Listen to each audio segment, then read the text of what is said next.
সুপ্রভাত সবাইকে। আমার রান্নাবান্না কমপ্লিট, মানে 10:30 বাজে, সেন্টারে যাব তাই। মুগ ডাল করেছি লাউ দিয়ে।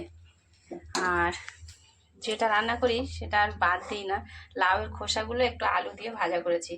এদিকে ফুলকপি আলু ভাজা করেছি। তো এই লাউয়ের খোসা আগের দিন করেছিলাম, ফুলকপি আলু পনিরের তরকারি করেছিলাম। আর ফুলকপির মানে যে ইয়েগুলো ডাঁটিগুলো, সেগুলো একটু ফুলকপির ডাঁটিগুলো আলু দিয়ে ভাজা করেছিলাম। আর আজকেও তাই লাউ ডাল করেছি, একটা কচি লাউ একদম ডাল করেছি। আর লাউয়ের খোসাগুলো দেখলাম ফুল কচি, একটু মানে শাঁস সমেত বাদিয়ে কেটে, আর সেটা একটা আলু দিয়ে ভাজা করেছি। এটাও ভালো লাগে, কালো জিরে দিয়ে শুকনো লঙ্কা দিয়ে। তো আর ফুলকপি আলু ভাজা। আর আজকে আমি নিজে নিরামিষ, এটাই আজকে লাস্ট খাচ্ছি। আগামীকাল থেকে একাদশী, পঞ্চভীষ্য ব্রত চলবে আগামীকাল থেকে।